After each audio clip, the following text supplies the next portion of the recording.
¿Cómo están? Bienvenidos a Última Mirada. Vamos a conversar hoy día con alguien que hemos tenido muchas veces. Viene, va a Europa, vuelve. Fue precandidato presidencial, académico de la Universidad de Santiago. Alberto Mayol, muchas gracias por estar con nosotros aquí en Última Mirada. ¿Qué tal, Fernando? Un gusto, como siempre. ¿Qué hay de nuevo, sientes tú, en estas elecciones que están haciéndose en este momento respecto de las anteriores? ¿Hay alguna novedad, algo característico en esta? A ver, nosotros venimos de un ciclo de desinstitucionalización desde el 2011 hacia adelante, que es normal en los momentos de transformación. El viejo orden anquilosado de la transición no logró, tenía una salida exitosa, y al no existir esa salida exitosa vienen ensayos, esfuerzos, búsqueda. Y eso es normal que genere caos, que genere desorden. Pero bajo ciertas condiciones ese desorden se queda pegado, ¿ya? Y esas condiciones se produjeron. Hubo un gran estallido, se buscaron soluciones, las dos soluciones que nos dimos fracasaron, eso fue lo que ocurrió. Los dos procesos constitucionales. Los dos procesos constitucionales, y por tanto, en ese contexto es que uno dice, bueno, dado que fracasaron todas las salidas, son salidas grandes, constitucionales, resulta que no hay tampoco otra salida, no tenemos otra salida, estamos administrando la crisis. Entonces esta es la primera elección después de los esfuerzos. Bachelet intentó resolver la crisis que venía del 2011, no lo logró. Piñera pensó que esa crisis había sido un acontecimiento fuera del orden, se la jugó, fracasó en su gobierno. Boris llega como el primer presidente fuera del marco transicional, fuera de las grandes fuerzas, fracasa en el proceso porque se le cae inmediatamente el proceso constituyente y no tiene otra solución. Y finalmente ahora llegamos a una elección en la cual el siguiente gobierno tendría que tener una respuesta a la crisis y una respuesta que vertebre, ordene las posibilidades de que Chile pronto tenga un camino para el futuro. Ahora, uno de los problemas que hay es que cuando las crisis son muy fuertes y son, si tú quieres, profundas, no necesariamente todo el mundo las concibe como, qué sé yo, con esta profundidad. Buscan factores, qué sé yo, exteriores que sean fáciles de ver. Sí. La violencia, la delincuencia, exacto, la inmigración, qué sé yo, los problemas de estafas o problemas irregulares en los gobiernos de turno. Y eso pasa a, de alguna manera, ser la razón por la cual tú tienes que votar A o B. Bueno, es lo que nos pasa cuando, si nosotros no tuviéramos médicos, atacaríamos los síntomas, no atacaríamos las enfermedades. Y en la sociedad pasa mucho eso. Atacamos los síntomas, decimos, oye, cortémosla con los diagnósticos, basta, actuemos. Entonces tú ves comandos presidenciales que salen a actuar sin saber qué es lo que van a hacer, pero hay que estar, hay que actuar, ¿no? Lo mismo soluciones que se van dando sin saber para qué. La PGU fue una solución para un problema estructural del país, pero ese problema, pero la PGU es una política pública que es muy difícil de sostener. Entonces tú empiezas a ver situaciones sistémicas de riesgo, de problemática.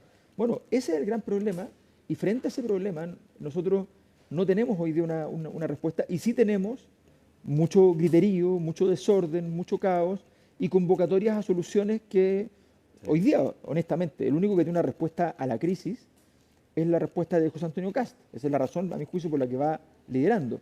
Pero su respuesta es restauradora, es decir, no se preocupen, no hay nada en el futuro que requiera algo nuevo. Toda la explicación está en el pasado. Y por tanto, las tesis restauradoras suelen ser bastante inútiles frente a grandes procesos de transformación. En el caso chileno, un gran proceso de transformación chileno en general y en medio de un proceso de transformación mundial. O sea, esto no puede ser más grande.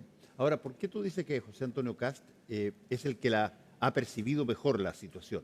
Porque es justamente la persona que mejor ha trabajado frente a los síntomas.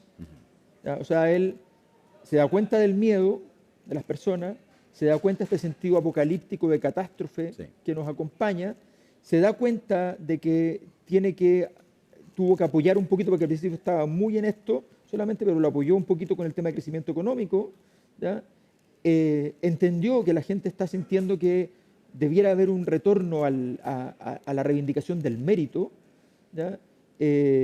A través de los colegios, a través de distintos mecanismos, y por tanto articuló una respuesta. Esa respuesta es bastante pobre porque tiene solamente estos elementos que son los síntomas principales, pero es la respuesta más profunda, a pesar de que es superficial, es la más profunda que hay dentro de toda la oferta. Y dime una cosa, y los partidos, por ejemplo, que fueron pilares de la construcción de la democracia, hoy día muchos de ellos de capa caída, pero siguen siendo referencias bastante grandes y que al juntarse y hacer coaliciones, bueno, normalmente los invitan a que se presenten.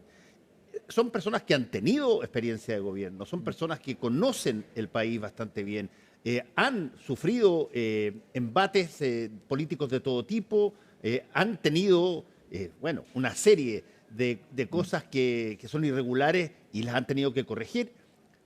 La mirada del partido ya de mediana edad a tercera edad, ¿tiene algún valor hoy?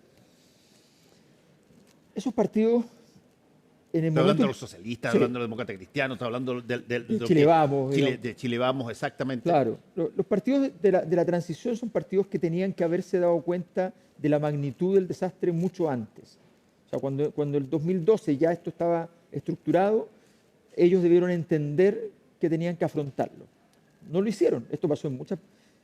El mejor ejemplo son las derechas en el mundo. ¿eh? Esto ha pasado mucho en las derechas en el mundo y hay partidos de derecha que han defendido oposición, que han logrado... O sea, el concepto que esos partidos usaron para defenderse de las ultraderechas se llamaba simplemente un cerco sanitario. Así fue el nombre que le pusieron. Sí, le pusieron cerco sanitario. Cerco sanitario. Tienes razón, no lo había pensado. Es para imaginarse la idea de que no podías dejar pasar nada de ese lugar. Tenías que estar siempre bloqueando todo contacto. Bueno, los partidos que negociaron, todos murieron. ¿Ya? O quedaron en estos estados que quedan los partidos que tuvieron, son templos caídos, templos antiguos, y nada más, sin ningún peso. Bueno, eso es lo que pasó ya en la concertación, con toda evidencia quedó claro ahora, pero ya había ocurrido. ¿Ya? Yo siempre digo, Aristóteles tiene una distinción genial, que una cosa es la crisis y la otra cosa es el reconocimiento. Es decir, nosotros le llamamos crisis al momento en que nos damos cuenta, pero resulta que las crisis ocurrieron antes de que nosotros nos damos cuenta. Entonces el reconocimiento, nosotros hoy día estamos viviendo el reconocimiento. Lo vivió la concertación con el caso de Toá en la primaria y es posible que lo tenga que vivir, y está muy apresurado casi en que eso se note, ¿ya? En esta elección parlamentaria donde la centro derecha va a pasar a tener que decir, bueno, sí, quedamos nosotros de vagón de cola. Ahora, desde ese punto de vista, ¿tú sientes de que esta es una elección, quizás una de las primeras elecciones, donde lo que está pasando en el mundo tiene una influencia muy potente acá y no se presenta cada cual? Te lo digo porque históricamente, yo lo he dicho varias veces acá, históricamente uno básicamente veía las distintas candidaturas de acuerdo a su pensamiento ideológico. Estos son comunistas, estos son de derecha, estos son aquí, estos son acá. Se etiquetaban, se caracterizaban y todo. Hoy día da la impresión de que tiene mucho más peso, digamos, el poder que se puede tener, más que la ideología. Sí, lo que pasa es que, o sea, hay una cosa que tiene que ir con Chile, a propósito de lo que tú decías en el prólogo de tu pregunta, porque Chile ha sido un país bastante innovador en política.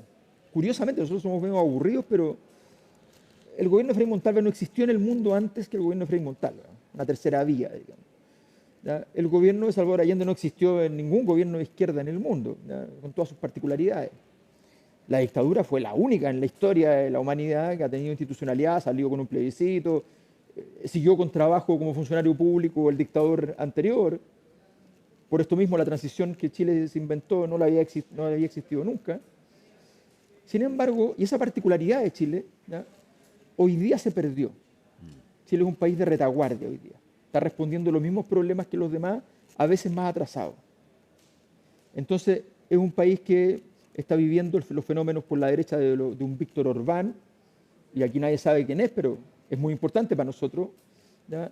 está viviendo la situación geopolítica. Estamos hablando del presidente de Hungría. húngaro, claro, que es el que creó en el fondo el formato trumpista, digamos. El formato trumpista, Trump le puso comunicación norteamericana a un modelo que venía de Hungría. En segundo lugar, estamos viviendo un ecosistema geopolítico completamente distinto. Nosotros seguimos pensando que el mundo es el mismo de hace 10 años, no es el mismo. Hoy día los BRICS son las principales economías del mundo, ¿ya? Hoy día el 95% de los países tiene más comercio con China que con Estados Unidos, ¿ya? Es otro mundo, nosotros no nos hemos enterado.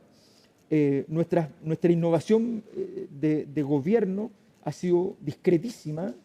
No estamos respondiendo a los mismos problemas de toda Latinoamérica. Tenemos crimen organizado, tenemos migraciones descontroladas, lo mismo que está pasando en muchos países, en Europa, en Estados Unidos, y que está pasando con el crimen organizado en América Latina con mucha fuerza. Este país isla, con la cordillera, el desierto, la Antártica, el Océano Pacífico, que nosotros decíamos aquí nunca penetra nada de lo que está afuera, quedó dentro sin respuesta. Y yo creo que el gran problema es ese. El problema es que no nos hemos sentado, ni nos vamos a sentar, todo indica, próximamente, en hacer una respuesta, porque además los que están triunfando son justo los que dicen yo no quiero hablar con nadie. Claro. Ahora dime una cosa, ¿cuál fue el error entonces del Frente Amplio al llegar y probablemente entender que esto era lo que estaba pasando, entre otras cosas porque tú estabas ahí adentro y les podías decir? ¿Cuál es tu evaluación de ese gobierno, de este gobierno? Lo primero, había una situación, hay una frase de un filósofo ruso, ¿no?, que dice que toda época de crisis tiene una esperanza, pero trae un montón de desolación y caos previo, ¿no? Y porque siempre estás esperando al heredero de la época, pero en realidad el heredero normalmente en la crisis no existe. Lo único que existe, dice él, es una viuda embarazada. Una viuda embarazada es una tragedia, ¿no? Acaba de quedar viuda porque está embarazada de su marido, digamos, pero todavía no ha nacido el hijo. Y no ha nacido el hijo, y cuando nazca, nacerá sin padre. Entonces, si la crisis es de una viuda embarazada, el caso del Frente Amplio es un caso emblemático, porque el caso del Frente Amplio es que se convierten en líderes quienes no podían gobernar. No tenían la edad, no tenían la experiencia, ¿ya? Y por tanto la crisis tenía garantía de que iba a durar mucho tiempo más. No se hizo un trabajo para resolver esa problemática histórica. Se hizo el trabajo de prepararse para el momento en que les tocara, e incluso para el momento que les tocara, ojalá con más tiempo de espera, ¿ya? Y resulta que la crisis requiere intervención temprana. Los países no pueden esperar, decir, no, me quedo 15 años con la crisis y vemos qué pasa. Eso no existe. Entonces era una situación trágica. Había que acelerar el tiempo y había que prepararse y preparar el escenario para eso. No se hizo, no se vio la profundidad de la crisis, ni siquiera por aquellos que se habían convertido en síntoma primero y luego en líderes de esa crisis. No lo vieron, no lo ven todavía. Tomaron decisiones livianas para problemas de peso histórico gigante. Tuvieron la oportunidad que la izquierda no tuvo en 200 años. ¿Ya? No existe una oportunidad como la que se tuvo. Se perdió dramáticamente y entonces aparecen las figuras que vienen a decirte, bueno, ahora vamos para el otro lado. Estas cosas pasan habitualmente. Hay un gran desarrollo de la izquierda a fines de los años 20, inicio de los años 30 con la crisis del 29, y después termina bastante mal, por derecha. Entonces, el camino que se tomó por parte de los líderes fue muy equivocado desde el Frente Amplio, en términos de no entender la importancia histórica del proceso, las complejidades que tenía, las dificultades, la alta probabilidad de que ellos metieran la mano en la rueda de la historia y les cortaran la mano, ¿ya? Pero tratando de asegurarse justamente que no les cortaran la mano. ¿Qué hubieses esperado tú? Te pongo un ejemplo concreto. ¿Qué hubieses esperado tú que se hiciera para que, se demostrara que el camino era, diferente? Había algo que hacer que no era lo clásico. O sea, primero profundidad. Una cosa que tuviste fue tiempo para preparar un gobierno, para preparar políticas públicas, para preparar salida. Esto se resuelve no con comunicación. Esta es una generación demasiado interesada en la comunicación, ¿ya? Donde abundan hoy día en todas las instituciones, abundan la cantidad de periodistas para lograr salir en prensa, cuando el asunto es resolver primero el problema. Primero, la fábrica de clavos produce clavos primero, ¿no? Después comunica, digamos, y hace publicidad. Nos faltó mucho como país, pasó en todas partes, pasó en la derecha también, porque esto generó una modificación. Me acuerdo una vez que me contabas que fuiste a España y entrevistaste, entiendo que a Rufián, Sí. y que él te decía, no, es que nosotros tenemos que llamar la atención, porque no tenemos otra, digamos. Claro. Pero Rufián, por ejemplo, ha evolucionado, yo lo escucho ahora, y es un tipo que mantiene sus habilidades comunicacionales intactas, es un genio comunicacional, pero le ha puesto profundidad política al asunto.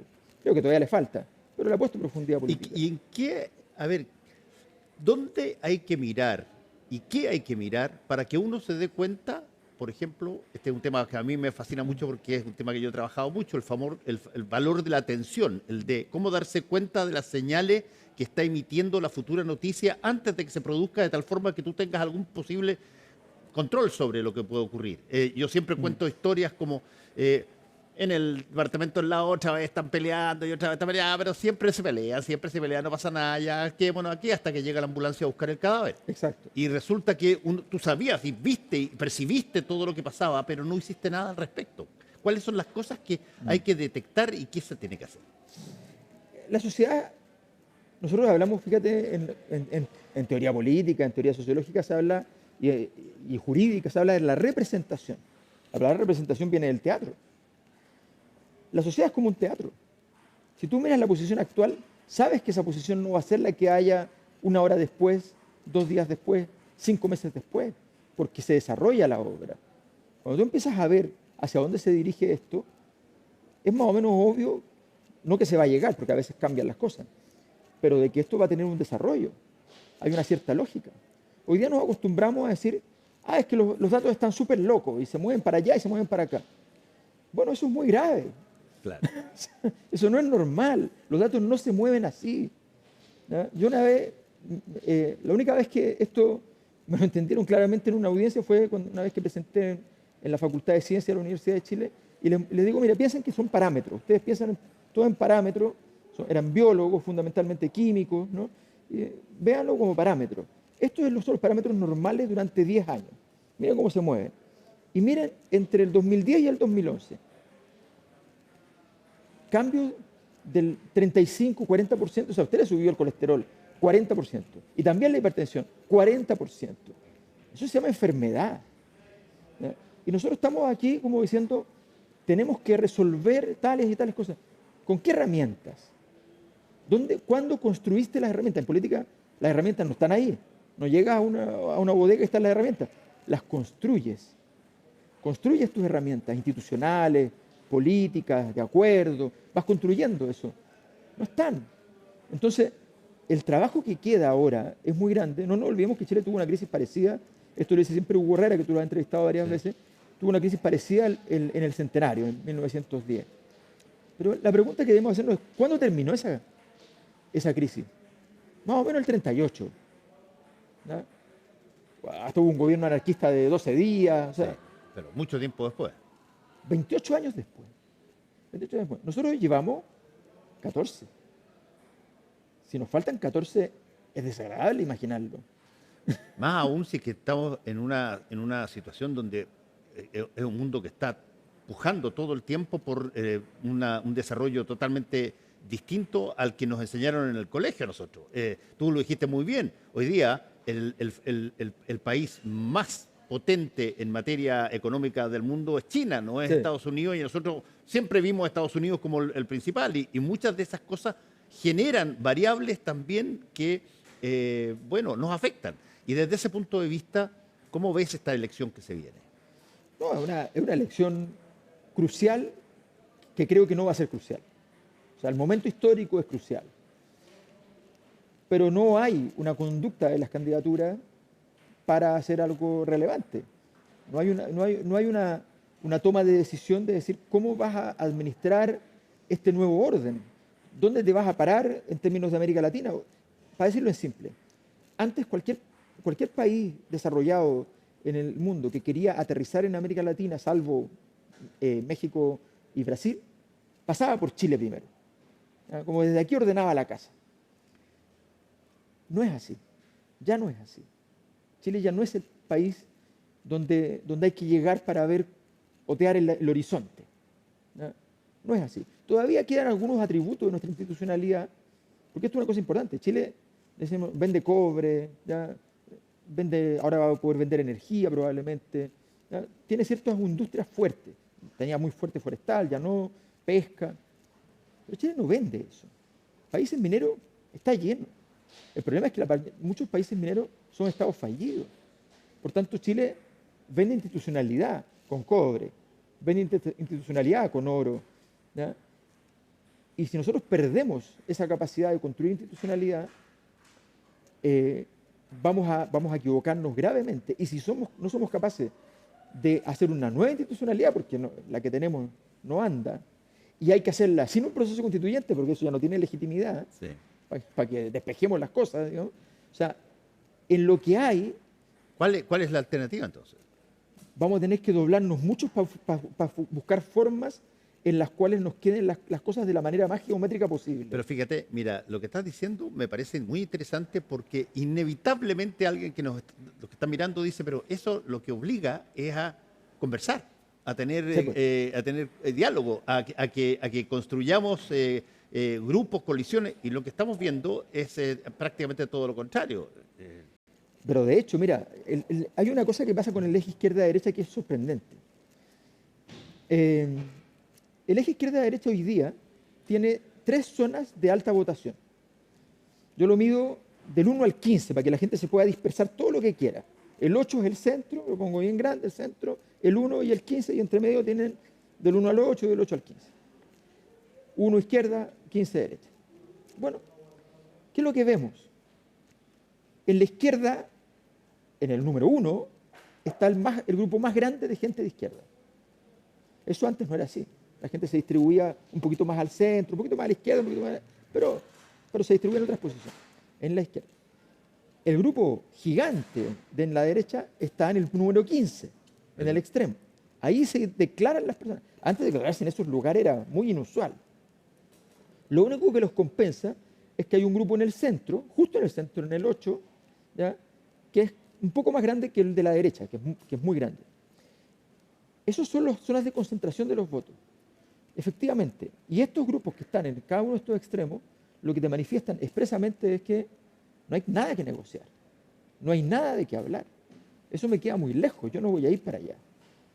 ¿Ya? Entonces, esos grupos concentran hoy día el peso político. En un lado está Jara, en otro lado está Kast. Y en el número 8 está la guerra civil. Ahí hay 4 candidatos que tienen la misma cantidad de... ¿ya? Entonces, y están ahí disputándose en una especie de caos. Y todo lo demás está más o menos teñido en unas direcciones. Entonces tú dices, ¿cómo vamos a producir efectivamente ese escenario que tú dices que es el único? Y efectivamente es el único. O sea, aquí hay un proceso de... Mira, los procesos de malestar social lo que deterioran es la capacidad, vamos a decirlo así, cognitiva, o sea, la capacidad de aprendizaje del sistema. Eso es el malestar social. No es gente enojada. El enojo es porque cuando la gente no entiende, como un niño cuando no entiende las órdenes de sus padres, se vuelve disruptivo. ¿Ya? Esa es la situación. Entonces, ¿cómo hacer eso? Bueno, estamos muy lejos de una salida. ¿Y qué es lo que va a pasar, crees tú? Lo que va a pasar probablemente es que tuvimos un gobierno de flotación, un gobierno liviano, leve, a veces banal. Vamos a tener un gobierno endurecido, justo lo contrario. Hace rato venimos buscando los contrarios. Es que el voto voluntario, pero inscripción voluntaria y voto obligatorio, primero, ¿te acuerdas? Sí. Después, voto obligatorio con inscripción automática. Ahora, vamos buscando el -1 de cada cosa. Todo multiplicarlo por -1, lo al revés. Bueno, lo más probable es que tengamos el gobierno justo contrario al que tuvimos. Tampoco es normal. Eso es lo que está pasando hoy día, acá se está ganando. Sí. Bueno, y no es solamente por posición política, es por estilo de gobierno. Yo creo que lo que va a pasar es que la crisis va a continuar y nos tocará en 4 años más discutirlo de nuevo, más o menos igual. Bueno, esperemos que la cosa se pueda ordenar de alguna manera, si es que eso ocurre, y quien quiera que el pueblo decida llevar como presidente o presidenta, bueno, la voz del pueblo en ese sentido hasta ahora, por lo menos, ha sido escuchada. A veces los presidentes electos, después de electos, comprenden que hay que hacer ciertas cosas distintas a las que pensaron. Ojalá que así sea. Alberto Mayol, muchas gracias por haber venido una vez más acá. Gracias, Fernando. Gracias. Gracias a todos ustedes. Nos encontramos nuevamente aquí. Chao.